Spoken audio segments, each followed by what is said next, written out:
Welcome to the Tramuntana area of the Camí de Cavalls, an area which is characterized by being formed from the oldest geological materials of the Balearic archipelago. Menorca has two geologically distinct areas, the north, called Tramuntana, and the south, or Migjorn. On the north coast area we will find numerous clay materials, roofing slate, limestone and volcanic areas. The landscape is dominated by reddish or darker tones, which contrast with the rest of the island.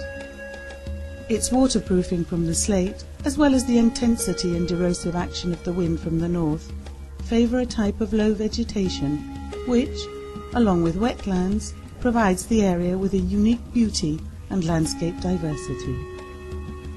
The route of the Camí de Cavalls of Tramuntana is composed of 10 sections, ranging from section number 1, which starts at the port of Maó, to section number 10, which ends in Ciutadella.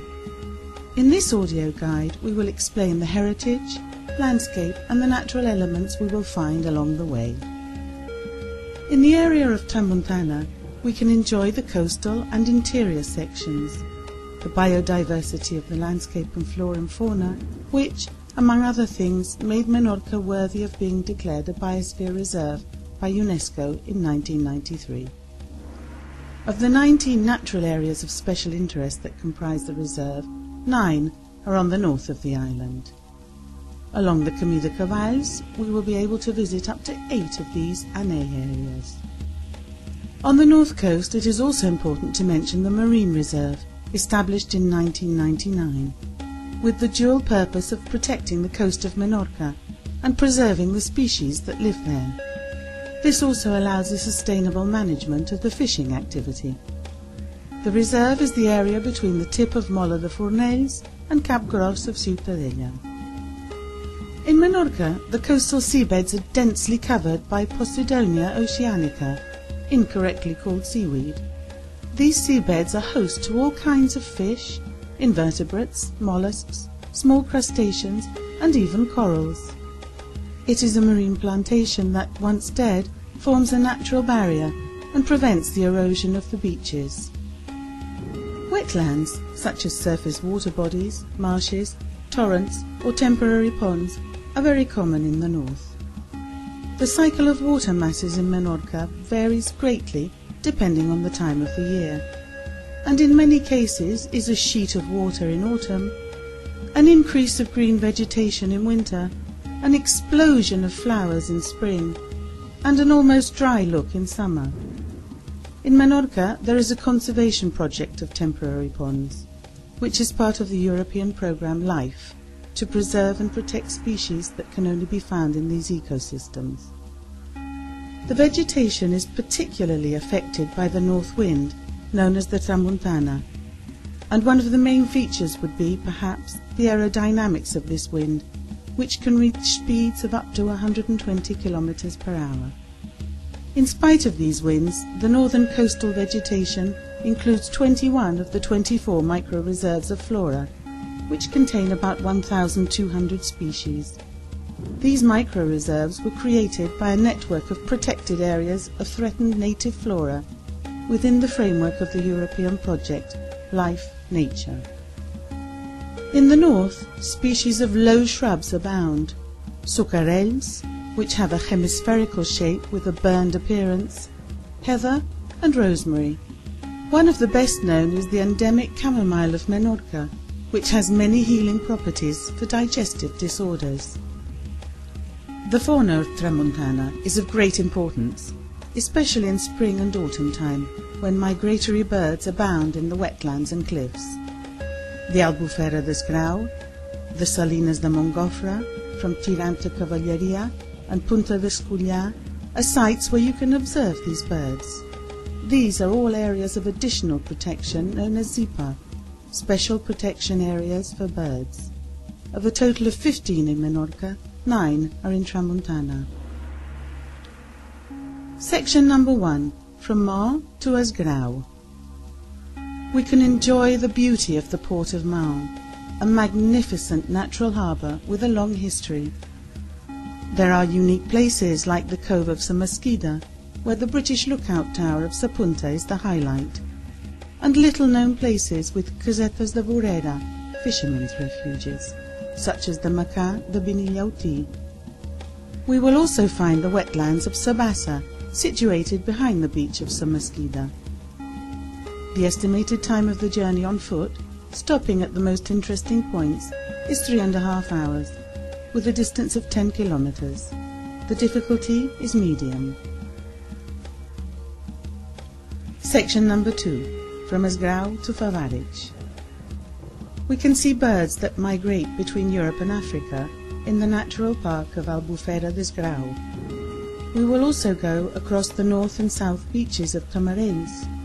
We will see Saturreta, with a dune system and one of the 18th century towers, Cala Cavalier and Cala d'en Tortuga, where we can observe the wetlands of the Bassa de Morella and Cala Prosili.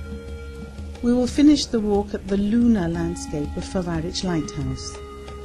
The estimated time of the journey on foot, stopping at the most interesting points, is 3.25 hours, with a distance of 8.5 kilometers. The difficulty is medium. Section number 3, from Favarich to Arenal d'en Castell. Still inside the natural park territory, we will leave the area of slate and the temporary pond of Costa Sindic, beside the lighthouse area, to reach the cliffs of Cala and Caldes, next to the Favarich gun batteries. We will see all kinds of migratory birds at the Salinas de Montgofre and the Prat de Bellavista, and we will finish the route at Porta Daya, where we will enjoy the panorama of its islands and the majestic 18th century tower at Cala Molí.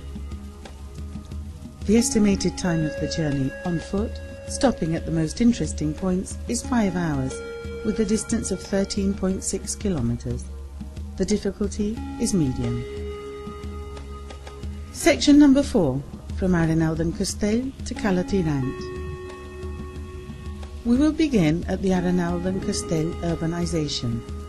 This has a shell-shaped bay, ideal for families and also for practicing water sports.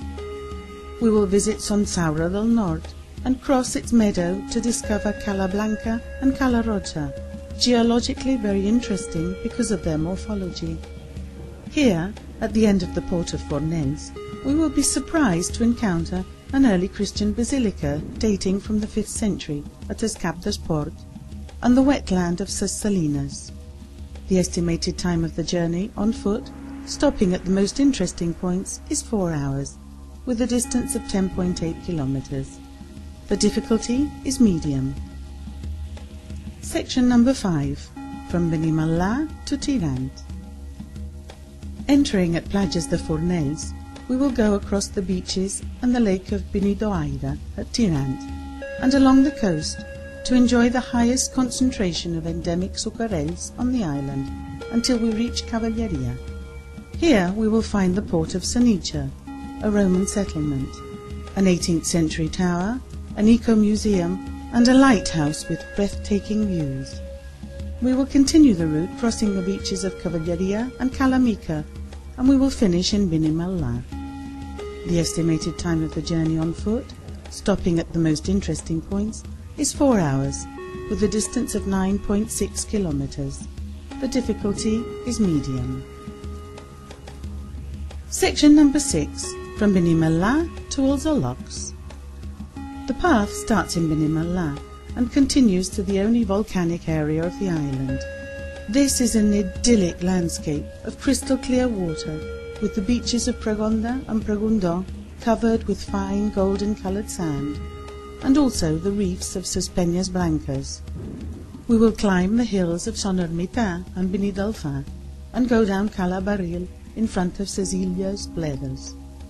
Following the coast, we will find Cala and Caldaré, and the route will end in the Cudula des Olocs, where there is a small jetty. The estimated time of the journey on foot, stopping at the most interesting points, is 5 hours, with a distance of 8.9 kilometers. The difficulty is high. Section number 7, from Azologs to Algairens. We will cross wooded areas where there are both forest birds and mammals. On the surrounding cliffs at Tramuntana Mala, there are nesting places for birds of prey. At the dune system of Alfori at El Pilar Beach, where a lot of endemic vegetation grows, there is a small fountain of fresh water beside a necropolis. At Plada Mar, we will find a mine and a maca, a pebble beach. The trail ends in the farming area of Costa Nova in Algayaren's territory. The estimated time of the journey, on foot, stopping at the most interesting points, is 4.5 hours, with a distance of 9.7 kilometers. The difficulty is medium. Section number 8, from Algayaren's to Cala Morell. We will walk from the car park to the beaches of fine white sand at Estancats y Esbot, where there is a magnificent dune system dominated by the reeds flanking the torrent of La Valle. Further on, we will find the picturesque refuges of local fishermen at Ses Fontanelles. We will enter the Marina de Purniola, with plenty of floral endemisms and ethnological elements of the Menorcan fields. Finally, we will explore the caves of the necropolis of Cala Morell. The estimated time of the journey, on foot, stopping at the most interesting points, is 4.5 hours, with a distance of 9.7 kilometers. The difficulty is medium. Section number 9, from Cala Morell to Punta Nati. The landscape changes as we are on the border of the geological fault of the island. The route takes us along the rocky coast, where we will observe low-flying birds of prey and some sheep grazing. We will come across underground chambers, cisterns, and a Christian cross to remind us of the sinking of the General Chancy vessel. We will finish at the Punta Nati gun batteries, clear testimony to the legacy of the Civil War, and the lighthouse, witness of many shipwrecks. The estimated time of the journey on foot, stopping at the most interesting points, is 3 hours, with a distance of 7 kilometers. The going is easy. Section number 10, from Punta Nati to Ciutadella. Known as the dry Menorca, we will see the result of the actions of the fierce north wind forming the typical rural landscape. Here, dry stone walls, cattle bridges, cattle huts, and endemic flora abound. Arriving at Pondangil, we will enter the urban area of Torre del Ram, with all kinds of tourist services on its beaches. We will enjoy the views from the promenade of Safarola Lighthouse, and we will finally reach Ciutadella. The estimated time of the journey on foot, stopping at the most interesting points, is 4 hours, with a distance of 10.5 kilometers. The going is easy. We are pleased to welcome you to the island and thank you for your interest.